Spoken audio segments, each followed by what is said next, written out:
Hi, this is Dale Janota with School Board Support Services, and I'm going to go over with you with probably one of the most comprehensive teacher salary and benefit analyses you've ever seen. We're going to be looking at salary overall, looking at points on it. I'm going to look at salary and benefits. I'm going to do the whole thing based on a per diem basis, do it on a per student basis, plus a whole lot more, benefit comparison. So hang with me here. You'll see exactly what I do. Valuable tool for negotiations, valuable tool for politically things, because when I do it based on student teacher ratio, you get some pretty surprising numbers that make education look really reasonably priced. Anyway, first of all, what I do is I take a teacher at your base pay, walking them through your structure for a period of 26 years. I call it the 26-year earning power. It's a nice way of looking at the overall impact of a salary schedule, not just now, but over a period of time. It reflects the impact it has upon the teacher as well as the individual school districts. You can see what the state average here is in Minnesota. It's out of 428 schools. Every school is in it. Then we have the base pay. There's the average base pay in the state of Minnesota. I also isolate the biggest number achievable with the BA 45 semester units, or the next closest column I can get to that. Normally in Minnesota, it turns out to be BA 60 quarter units. I like to look at that number because normally that's as far as a teacher can go without a master's. And then I do the same thing with the top salary on the schedule. Now, you're going to see, if you're looking at this for the first time, you're going to see exactly where you turn out a little bit later. But first of all, I want to show you what this thing does for you. You can pick any group of schools you want. I have enrollment set up here. I have it based on however you want to look at it. So I'm going to look at Foley. And the reason I'm going to look at Foley is because they bought from me last year. So I got to use a friendly. And let's say Foley wants, let's see where they're at. They're about 1,915 students. Let's say they want to know how they compare with everybody that's between 2,200 to 1,800 students. So here are the ISD numbers for those particular school districts. And I'm going to go over here. I'm going to highlight these code numbers. I'm going to go copy, and then I'm going to paste it over here. Paste. And all my analyses are done. Now I have about 30 reports here. I'm going to go through some of them a little bit slow, and then I'm going to go over some very quickly because I don't want to waste too much of your time here. Okay, so we're going to do this for Foley. So I'm going to stick this number on top, and I'll put Cason over here, put 204 over here. There we go.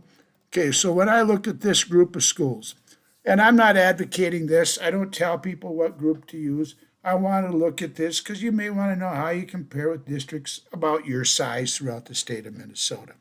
I don't tell people how to think. I learned that through a lot of years of marriage.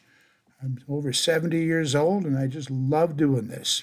Okay, you can see Foley's earning power. Now that defines the value of your structure with one number over 26 years.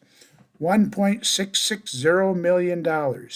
Structurally, their salary was $60,000 above the group average, and they rank fifth in this group on salary out of the 18 schools in this study. And you can naturally change your numbers, what you want, the group that you want here.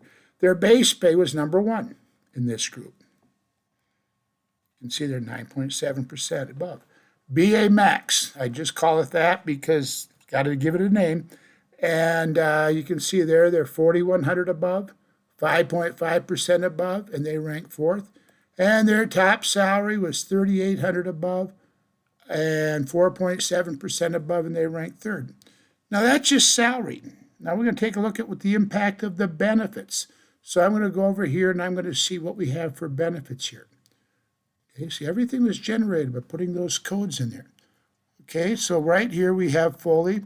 They have a 403B. The average amount they contribute is $1,346 a year. There's the cost of the single insurance. the cost of the family insurance. You can see they rank sixth, fourth. There's their student-teacher ratio, contract days, and then the student hours. And student hours is going to be kind of interesting when we look at it with at the end here. And then in this case, I stop it at the 26 salary because their schedule goes on and on and on. And for to be objective, I want to make sure I treat everybody fairly. So that's why I stop it at the 26th year. Then I took these benefits, including the 403B, added it to the salary schedule, and did it all over again. And I do it twice. I do it salary and family, salary and single. Well, when you do this with Foley, you can see, wow, they go up quite a bit. When I combine all the benefits there, I get 9.1% above average, and they rank third. See, when I looked at salary before, salary alone, they were 3.6%. So they got a decent salary plus high benefits. They're the base pay equivalent. For a new teacher, that's what it is, $65,831. 9,500 above, 14.5% above, and they rank number 2 in this group. Highest without a master's, BA Max, 9,600 above, 10% above, they rank 3rd. Top salary, 100,000, 93 above, 9% above, and they rank 3rd. I think you see what's going on here, don't you? And then we do the same thing with single insurance. Okay, now I take it a whole lot step further. Somebody told me that they wanted to know more. They asked me to do it without the 403B. So here I'm doing a salary and benefit analysis without the 403B. Not everybody provides that. So this is just taking salary and the insurance costs and to see how they ranked. They went down a little bit because let's see who doesn't have a 403B. St. Peter doesn't. And Waseca doesn't have a 403B. Okay? And then as I can see how you turned out here with this, now they still look relatively high, but things are going to change. Don't worry. And then I do it salary and no insurance. I'm just using 403B and salary together. So I'm treating the 403B as salary. One person wanted it like that, so I thought somebody else might want it too. So bingo, I do it again. Doesn't take much to do it, but it makes it easy for people to see exactly what's going on here. Then I do it based on student-teacher ratio. Now this is what I say, it changes now. You saw a salary that they were above average. When I do it based on student-teacher ratio, they're below average. And that makes sense. You either get money or class size. You don't get both. Maybe some places they do, but not too often. And then the same thing is done with the base pay equivalent based on student-teacher ratio.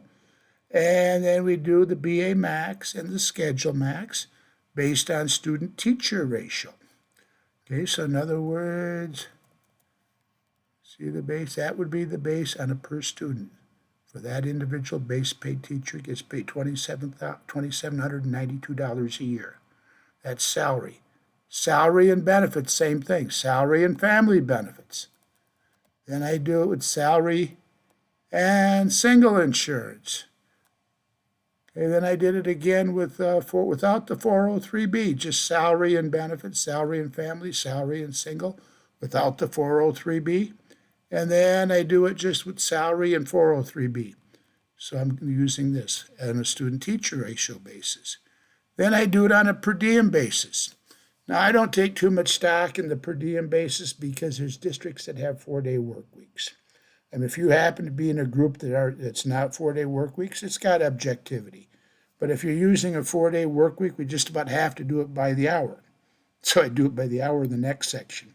But first of all, I do it on a per diem. All 5 are done on a per diem basis here. With family insurance, single insurance, without the 403B. Then I do it with single without the 403B, and then the salary and 403B based on a per diem basis. I think you're getting the gist of what's going on here. And then I did it on an hourly basis. Now, hourly is student hours, okay? Not teacher hours, it's student hours. Okay, so you can see it's $43 an hour for a base pay teacher. $69 an hour for a BA Max teacher. Now that's just the student hours I'm using here. And when I say student teacher ratio, that does not mean class size, because I put all my specials, and when my students, I just use K-12. I do not put the preschool in there. Okay? And then, because not everybody has a preschool, so I wouldn't be objective if I did. Okay, and then this is next section is the one I really like. I want to go over with the one I say where we look like it's education is a real bargain. It is. Well, look at this. Okay, now what I'm doing here, this is the one that I think when people take shots at school districts, this should shut them up. Salary on a per student per instructional hour basis. I showed this to my granddaughter who was complaining about her babysitting money. I thought this would shut her up. That didn't work. Anyway, so a base pay teacher per student at Foley makes $2.60 an hour. BA Max, they get $4.17 an hour per student. Schedule Max, $4.59. Now that's student hours again. Remember, it's not total hours that you work, it's just student hours. So when you look at it this way, all of a sudden it says, why people shouldn't be griping about the cost of education. And you read the paper sometimes, when parents get upset because the kids aren't in school.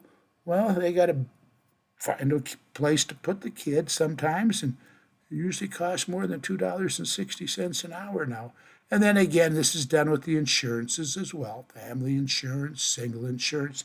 I don't think I need to go through this any further, but we're going to go back over here.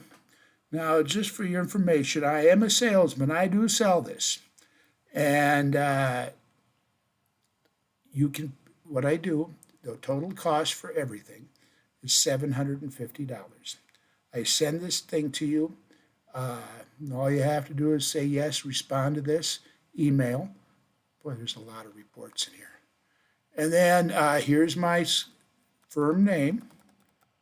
There's my name. There's my email. There's my website. And there's my phone number. I hate it when people do not put their phone number down. I think that they're not credible. And boy, it's hard to get a hold of people sometimes on phones. Okay, and here I have all the student-teacher ratios, FTE teachers for you. I have the enrollments here, so if you want to pick schools of your size, you can do that, or you can just put in the numbers in individually. But now I'm going to show you how each district turned out. And rather than going through here, because this isn't quite highlighted as hard as I want it to be, I'm going to do it like this. I'm going to run that report I just did. I'm going to show you. Let's say you wanted all those reports run for the entire state. All you have to do is this, boom, paste, and everything is done. All the reports are generated that quickly. See, I like to say I have a one-sentence manual. And my humor on this thing is I say that my program is superintendent proof. Okay, now anyway, I'm going to go through here so you can see how you turned out. I'm going to try to get as much here as I can. I'm only going to go through the salary part for you because since this is free, I hope that you use my stuff, because once people use me, they use me for life. And I'm going to just go through here, and I'm going to go quickly. You can always stop it when I get to your district so you can look at your numbers. And remember, this is the overall earning power. This would be the base pay. This would be the highest without a master's. This would be the top salary.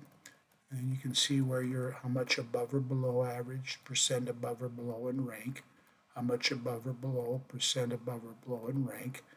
Just help you out there a little bit reading it. We'll go back down here. Okay, I hope to hear from you. You can call me or email me or do whatever you want. It's and then stop this when I get to your school so you can kind of look it over to see where you're at. And salaries can be misleading when you don't take into account the benefits. And benefits are huge.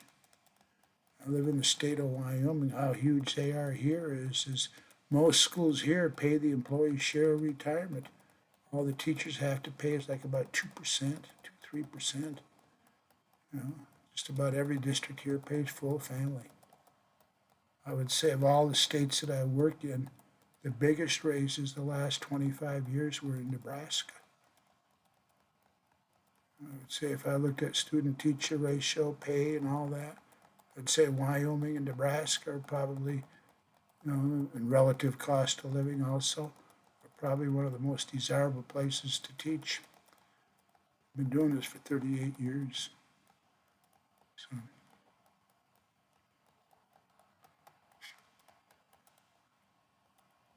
there we are.